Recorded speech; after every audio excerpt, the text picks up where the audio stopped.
On va parler maintenant d'un couple qui a cédé aux sirènes de la mondialisation télévisuelle, c'est le cas de le dire. On va en parler avec Maëlys Septembre, notre correspondante à Londres. Bonjour Maëlys.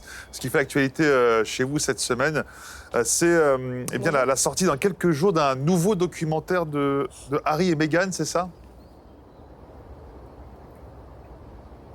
Exactement, un documentaire produit par Harry et Meghan, mais cette fois les spectateurs n'y trouveront pas de révélations croustillantes sur la famille royale, car c'est un documentaire sur le polo.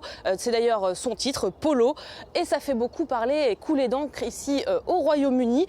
D'abord, pourquoi le thème du polo, un sport de niche plutôt élitiste, une image dont Harry et Meghan ont dit vouloir s'éloigner. Ensuite, pourquoi ni Harry et Meghan ne semblent apparaître dans la série, le couple n'aurait-il plus rien à raconter, se demandent les médias britanniques. Enfin, est-ce que cette nouvelle série peut vraiment les aider à retrouver une forme de popularité, eux qui n'arrivent pas vraiment à intéresser les spectateurs quand ils publient du contenu qui ne concerne pas leur propre vie? Alors Maëlys, on peut dire que le couple Harry et Meghan traverse une période plutôt compliquée ces derniers mois. Oui, exactement. D'abord, pour des raisons financières, le couple a signé un contrat de 100 millions de dollars avec Netflix qui arrivera à terme en 2025.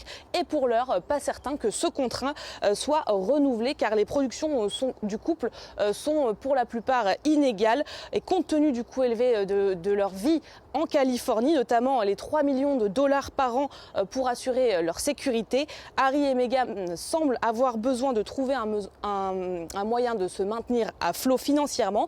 Et puis c'est aussi une période compliquée pour le couple parce qu'ils font face à de nombreuses rumeurs, des rumeurs selon lesquelles leur couple n'irait pas fort et même qu'ils seraient sur le point de divorcer. Alors il est vrai qu'on ne les a pas vus ensemble depuis le mois d'août dernier et qu'ils ont des emplois du temps très différents, parfois d'un bout de la terre à l'autre, au point que le prince Harry lui-même a dû balayer d'un revers de la main ces spéculations de séparation il y a quelques jours.